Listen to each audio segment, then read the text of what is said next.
This is a production of PBS Charlotte. Just ahead on Carolina Impact, we'll take you on a stroll down memory lane to the 60s when business boomed at uptown Charlotte's iconic Ivey's department store. Plus, we'll take you to a home away from home. Find out how a local organization makes it easier for families caring for hospitalized loved ones. And in our one-tank trip, we're heading to Hickory to find a little science inspiration. Please don't go anywhere. Carolina Impact starts right now. PBS Charlotte presents Carolina Impact, covering the issues, people, and places that impact you. This is Carolina Impact. Good evening. Thanks so much for joining us. I'm Amy Burkett. Some of you might remember when clothes from Ivey's department store filled your closet. In tonight's Remember When, we revisit uptown Charlotte in the 1960s, back before storefronts disappeared to make way for big business. Carolina Impact's Danielle Koser relives the good old days when Ivey's ruled. When you're alone and life is making you lonely, you can always go uptown. One of the nation's largest banking centers, skyscrapers and restaurants fill the streets of Charlotte. Downtown. But years ago, this street corner was a hot spot for shopping. Take a walk with me down memory lane to uptown Charlotte, 1966. About 40,000 cars pass this main intersection daily. Some 35,000 shoppers ply the stores. Just around the corner from the hustle and bustle on Independence Square stood the iconic Ivey's department store on the corner of 5th and North Tryon. It was the place to shop. What started as a single storefront expanded into a 23-store chain, stretching from North Carolina to Florida. Ivey's brought high-end fashion to customers for nearly a century. It didn't mean a thing unless it came from Ivey's. The business was passed down from generation to generation, all committed to caring for customers and creating an atmosphere where employees felt like an extension of the family tree. In my 50 years of work experience, that's probably the best place I ever worked. The man behind the storefront, Joseph Benjamin Ivey, known around town as JB. He opened up shop February 18, 1900, when large hats, frilled blouses, and heavy skirts set the bar for women's fashion. The first day's sales totaled $33.18. By the 1960s, Ivey's was a household name. We didn't need to travel to New York. We had our own fancy windows right here in Charlotte. Kid Ivey Ward doesn't remember much about her great-grandfather. She was just 7 years old when J.B. Ivey died, just shy of his 94th birthday. I just saw him as this sort of larger-than-life person. George Ivey kept his father's legacy alive by taking over the company. He later passed the torch to his son, George Ivey Jr. He was a very bright man, great personality, and he was always very encouraging to myself as well as all of his staff members. Ivey's former corporate director of human resources, John Waverick, remembers working with George Ivey Jr. I have a lot of fond memories of the way he spoke to me, the way he spoke to my family. You knew that you were part of the family. Happy employees created happy customers who described shopping at Ivey's as an experience. They knew your name, and they knew when you were coming in, and they knew what you liked, and oftentimes they would have pulled things aside for you. Family and friends sent BB McGee off for her honeymoon in the suit she bought from Ivey's, where she shopped for special occasions. It was a blue two-piece wool suit with a skirt, and I wore a hat and gloves, a little veiled. I wasn't used to having things that expensive, but it was special. While BB doesn't have any photos of her going-away suit, Nancy Bass does. She married her sweetheart on June 6, 1964.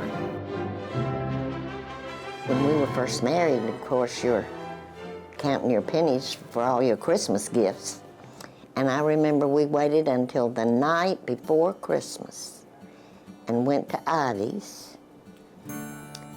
bought all our Christmas presents, saved a bundle of money. Sales were a big deal. They didn't have sales ongoing. There were special sales. And people would line up at the front door of the Ivey stores uptown and rush in for the great fall sale or the white sale. Tim Smyer knows a thing or two about sales. We have furniture, lighting, art, mirrors, everything. Today, he owns an antique store in Charlotte's Plaza Midwood neighborhood, but he spent 17 years of his career working at Ivey's, becoming the first employee to reach $500,000 in sales. That was my foundation, my passion, and I miss it a lot. From the fashion to the food, Ivey's Tulip Terrace, located on the 4th level, offered shoppers a place to dine. It was on the kind of fancy side. It was seated, there were tablecloths. And that was just a very special place to go. Arthur's, now located here at Belk in South Park, used to call the Uptown Ivey's home.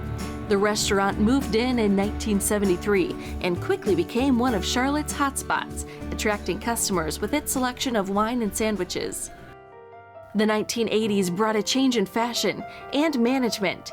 Marshall Field bought Ivey's, ending its days as a family-owned company. In 1990, the chain sold to Dillard's, marking the end of the store's 90-year run. The saddest part was to watch the Ivy signs come down from the stores. It was devastating. It was just devastating to see that happen. Today's shops, townhomes, and offices fill the space where racks of clothing once stood. 5 italicized characters spell out Ivey's on the side of the building, a single sign paying homage to a legacy of high-end fashion and customer service. Forget all your cares, so go downtown. For Carolina Impact, I'm Danielle Kosa reporting. Thanks so much, Danielle. I love learning about this region's rich history. And we need your help. If you have an idea for a Remember When segment, which we plan to turn into a documentary this fall, please send us your story ideas to carolinaImpact@WTVI.org. Well, to learn more about our history and that around Ivey's department store, Tom Hanchett, who is a consulting historian with the Levine Museum of the New South, joins us now. Tom, thanks so much for your time. Great to be here on WTVI. I've given you a new title, King Historian. Oh, good golly. Kind of like it? Good. I rule alongside of Google. That's how I remember everything. It's all good. Talk to us a little bit about what life was like for shopping in uptown Charlotte pre-malls. Well, when Ivey's department store was founded in 1900, Charlotte was the cotton trade center. And so folks would come in with their bales of cotton in the fall. They might only come into town once a year, but they would come to Charlotte. We had great railroad connections. Where Epicenter is now was with the cotton trade platform. You'd sell your cotton there, and then you'd walk over to Belk's department store or Effort's department store or Ivey's department store. So it wasn't just one that ruled uptown, there were 3. Right. So you could do everything at one location, kind of the pre-mall concept. Yeah, even grocery shopping was centered in the heart of the city until automobiles began to pull people out to the suburbs. Help us understand, what was the civic spirit of J.B. Ivey like? J.B. Ivey was very much in evidence, and that's something we don't have today very often. Family Dollar is that way. But today we have sort of large corporations that run so much of our retail life. J.B. Ivey was a guy who loved tulips, and you could go past his house and see his tulip garden. If you went down to Ivey's department store, he brought the tulips in and showed them off to you. The Tulip Room was the name of the little luncheonette at Ivey's. And he was very active in the church, very active in civic affairs, and it was very much a community building institution. The Ivey's department store chain started in Charlotte, ended up being a regional chain before it was bought out by Dillard's. Talk to us a little bit. His faith was very important to him as well, and that faith carried over into the way he sold or wouldn't sell things. Now, this is an era when very few stores are open on Sunday, but J.B. Ivey did not stop at that. He had this beautiful building still downtown with these huge plate glass windows, and on Sundays he would close the shades on the windows so you were not tempted by the world on the Lord's day. And I've even heard from someone who was a buyer at Ivey's that he would not even tempt you in the thought of things sinful like wine. They would sell maroon sweaters, but not burgundy sweaters. And they would sell... Because of the color correlation. Because burgundy is a wine. They would sell little folding tables, but not card tables. And I do know for sure that the covering the windows was a very important part of who J.B. Ivey was. Unfortunately, he almost ruined uptown shopping himself by his plan to move to the burbs? Well, this is something that I think department store owners were very torn about in the 1950s and 60s, and eventually the Belk and Ivey families got together and created South Park Mall. There was a feeling in our society as a whole that everyone was going to go to the burbs, and you might as well get out there ahead of them. Of course, it becomes sort of a self-fulfilling prophecy. So by the time I came here in 1981, Belk and Ivey still existed downtown, but were clearly putting their emphasis out at the malls. And so that was the beginning of the end. So progress changed things a little bit for sure. It sure did. And the rise of deep discounters, the rise of the big box stores. Today, we wish there was more retail downtown, but ask yourself where you go when you need whatever you need, and I'll bet you go to some place like Target or Costco or whatever like that. And that makes it really hard to have the kind of robust uptown retail that people of my generation remember. And folks sort of long for today, and there's very few cities. I'd say maybe Chicago still has a thriving shopping district right on Michigan Avenue, as well as New York City, but there aren't too many other, large cities that still have that bustling retail. Right. We've gone to the mall. You need to go downtown if you all haven't on Saturday, on Sunday, in the evening. People are down there and they're enjoying the art galleries, they're enjoying the restaurants, they're enjoying just strolling in this beautiful spring weather. And that is something that was much stronger a couple of generations ago thanks to people like J.B. Ivey. Tom Hanchett, thank you so much for sharing your knowledge of history with us. We so love learning. Wonderful to be here. Have you or a loved one ever stayed in a hospital for a long time? Those hospital stays can be emotionally exhausting for caregivers. As Carolina Impact's Jeff Rivenbark explains, Hospitality House of Charlotte makes it a bit easier for family members coping with life and death situations. This is our second Community Give Back finalist. When there's no relief inside. Singing gives Bridget Parsons' dolls hope. And that's something she's desperately needed since her sister's Andrea's car crash. My sister was pinned underneath an 18-wheeler for about 25 minutes. Andrea suffered severe brain trauma. We're kind of thinking that we were looking at the worst. Bridget and her father have stayed by Andrea's side. It took her 7 days to respond to the voice commands, and there may be times when she hears us and, maybe times when she doesn't. Despite long hours at Carolina's Medical Center, Bridget says one place allowed her to rest, regroup, and recharge. Just to kind of have a place to come and kind of unwind from everything that's going on. I didn't know that this place was here. She's referring to Hospitality House of Charlotte. From the street, it looks like a bed and breakfast. But step inside, and you'll find it's much more. I had to do CPR. Marie Ramsewer remembers when her brother Jimmy was airlifted to Carolina's Medical Center after crashing his motorcycle. They took him up to the ICU. He stayed on that for probably 3 weeks. When they tried to turn it off, he couldn't breathe on his own. Marie didn't know if he'd survive. Kannapolis is not that far, but when you have someone in ICU, a mile is too far. Someone told her about Hospitality House and she decided to check it out.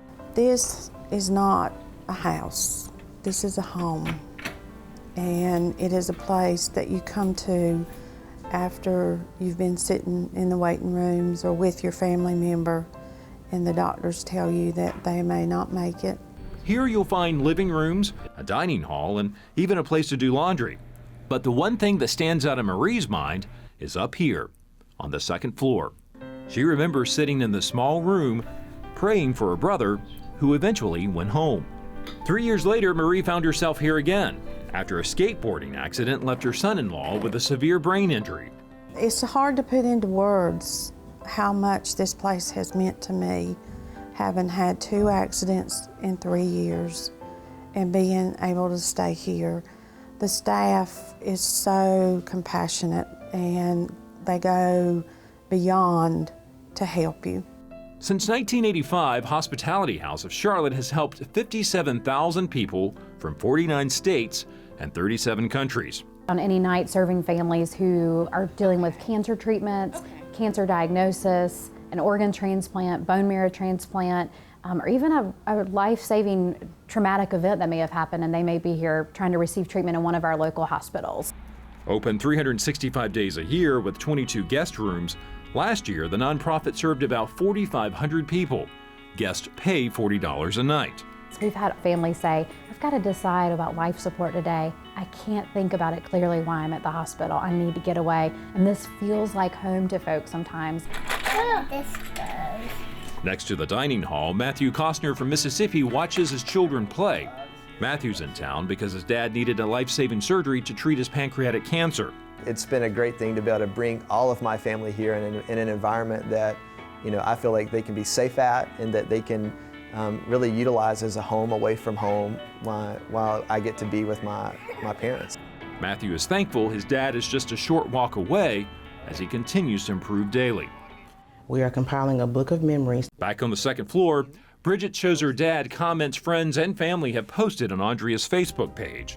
We are believing that she's going to make a full recovery, but it's just going to take time. It could be another year, it could be 6 months, but however long it is, we're gonna get through it together. And to pass the time, she sings. God said he. Bridget says she's grateful for every sign of improvement, as well as every gesture of kindness. If anybody doesn't know about Hospitality House, I hope by this they will understand the need and the appreciation that families that come through that door have for this place, because it truly is a godsend. A sentiment shared by others who agree this house has helped them during their time of greatest need. God said he would make things all right. For Carolina Impact, I'm Jeff Rivenbark reporting. Thanks, Jeff. To learn more about Hospitality House of Charlotte, check out our website, pbscharlotte.org, and look for the story on the Carolina Impact page. Well, starting next week, you'll be able to vote on our website for your favorite nonprofit finalist and choose the winner in our Community Give Back contest. We hope you'll vote and get all your friends to vote too. Well, iconic on-air radio tandems fill Charlotte's airwaves. Folks like Bob and Sherry, Ace and TJ, and John Boy and Billy, just to name a few. But only one husband and wife radio team exists, and that's Charlie and Debbie Nance. Carolina Impact's Jason Terzis shows us what life is like for them on air and at home. New 103.7, Charlie and Debbie. So the people from PBS are in here right now doing some filming, and it occurred to me what's missing. It's 3 o'clock in the afternoon. Charlie and Debbie hit the air, beginning their day with a little fun at our expense. How many times have we done those telethons for PBS and they have the banks of people with the phones taking donations? Wouldn't that be great if they were taking donations for us? Not for the station, for us. Working 3 to 7 afternoons on WSOC FM, their show is a mix of country music and an ongoing conversation with listeners. Been a while since we've had a good moral dilemma on the show to start things off. We do. This one's a doozy, coming from Norway in 6 minutes. But unlike other radio teams, these two don't head their separate ways when they get off the air. They head home together. Charlie and Debbie work as the only husband and wife radio tandem in Charlotte. Being a married couple, a family, going through the same things that other people are going through, chances are, if it's happening to us, if we're arguing about it, if we're having a situation or, whatever comes up, they've gone through it too. I've never won an argument in 22 years of doing this with her. I've never been right. That's true. Everything else he said were lies, but that part's true. He's never been right, and everybody knows it. Charlie and Debbie met in 1992. He was a program director for a station in Waco, Texas. She applied for a job there. I started looking around the office, and there was gumball machines, and there was a backpack with fraternity letters embroidered on it. I'm like, who is this guy? He comes in a sweatshirt and a backwards hat, and I'm like, what are we doing here? I'm going to work for this one? I hired her to work with a miserable person. Wasn't he? Yes. And the more and more time we spent together, of course, there were some little matchmakers in our office that worked with us that said, you know, we think y'all look really cute together. Y'all make a cute couple. And little did they know at the time we were already seeing each other. I'm like, really? You think so? After getting married in 1994 and leaving Texas, Charlie and Debbie worked in Tallahassee, Florida, Greenville, South Carolina, Augusta, Georgia, and Birmingham, Alabama, before finally settling in Charlotte. They just celebrated their 10th anniversary at WSOC at the end of March. If it happens in our personal life, we feel like it's happening to someone else or has happened to someone else, and it's very relatable. And that's one of the things that I think makes you a successful personality on the radio, is when people can identify with you. As you might imagine, being married while also working together requires a lot of patience and balance. Charlie handles the business side of Charlie and Debbie, from show prep to listener questions and themes, while Debbie handles the personal side of Charlie and Debbie at home, from cooking to paying the bills. I don't think Debbie enjoys diving into the show prep aspect of things as much as I do. And consequently, I don't like the nuts and bolts of real life. I don't want to know what he's found in his show prep before when he finds stuff and talk. We don't discuss it because he surprises me with it. He just, you know, throws it on me and gets my natural reaction. I make some sheets and I give them to her, and you know, she's like an editor of a newspaper or magazine. She goes, well, that's junk, that's junk, that's junk. Okay, that works, that's junk. But she handles everything in our personal life. She's really the glue of the family. You are so generous. I love you. That's great. I love you too, Miss Debbie, and I think you do the same thing. Yeah, I probably would. Awaiting Charlie and Debbie each night when they get home, their 14-year-old son Hogan and 10-year-old dog Frisky. Charlie likes to joke that Hogan is thoroughly unimpressed with what his parents do for a living. It is very true. I find it funny how hard he works to do something as simple as talk. New 103.7, we're Charlie and Debbie. Hey, thanks for hanging out with us. Well, the thing is, I never listen to them because I don't like country music. At home, it's all family, whether it's a round of golf or just hanging out watching TV. Our working relationship, I think, is far more communicative than our personal relationship. People always joke when you go home, what happens then? Do you just go your separate ways? And that is kind of what happens. I think we get everything talked out while we're here. Everybody always asks us how we do it, because they say, I could never spend that much time with my spouse. I could never do. We'd kill each other. And I say, well, we would if I weren't a saint. But, you know, I am very tolerant. I put up with a lot of things that most of my friends say, I could never do that. I could never deal with that from my husband. Some say life is all about balance, and Charlie and Debbie appear to have found the perfect mix. For Carolina Impact, I'm Jason Terzis reporting. Thanks, Jason. The Charlie and Debbie Show can be heard weekdays between 3 and 7 on 103.7 WSOC FM. Well, there's so many great hidden gems across our region. We've got one to tell you about right now. From saltwater and freshwater aquariums to state-of-the-art digital planetarium, the Catawba Science Center offers 35,000 square feet of fun for the entire family. In tonight's One Tank Trip, we head to Hickory, where producer Russ Hunsinger shows us more about this science center.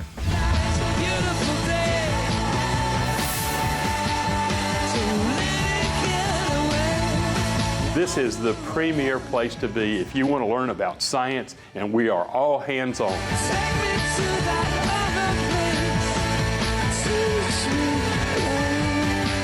Catawba Science Center really focuses on hands-on learning. That's using all the senses that you've got, whether it's your fingers touching things, it's smelling, it's seeing things, it's hearing the sounds.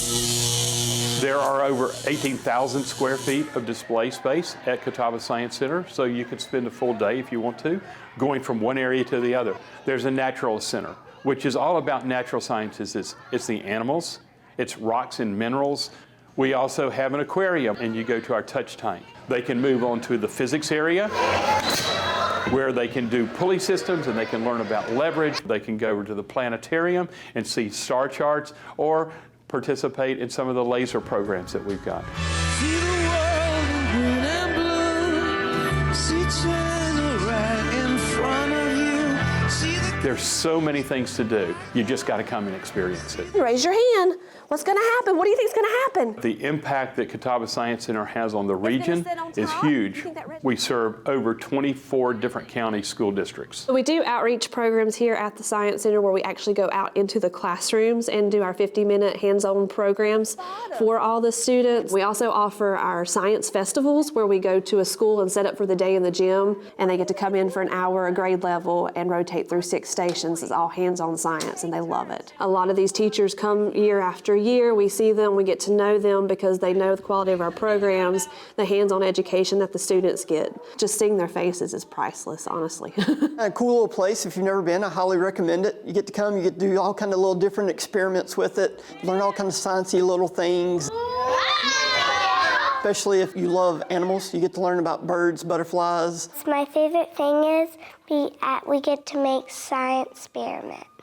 We're really for all ages. We have programs called the Curious Scientists for pre-K children. We move up to elementary, middle school, high school. Today, they were doing a science experiment. It was fun watching the kids. That was great. They're all getting excited about it, and especially the ones that thought it was going to explode. That was hilarious. It's a great place to come. You get to learn about rocks, you get to learn about space, you get to learn everything and anything about science. The value of hands-on education is priceless. A lot of students learn better by doing and seeing and hearing instead of just sitting in the classroom reading.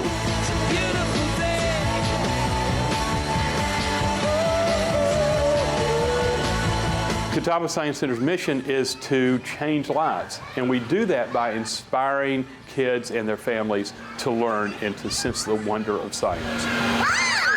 Well, it's just a wonderful place. Thanks so much, Russ. I just love traveling around and finding the cool things that exist. You can find more about the Catawba Science Center on our website at pbscharlotte.org. Well, one of the things I hear a lot when I'm out in the community is that viewers like you hate missing great shows here on PBS Charlotte. I've got a solution for you. You can watch videos of upcoming programs from your inbox by signing up for our free weekly e-newsletter. Once a week, we'll send you previews and information about exciting outreach opportunities, so please sign up today. Well, that does it for us this week. Thanks so much for your time. We appreciate it, and we look forward to seeing you back here again next time on Carolina Impact. Good night, my friends.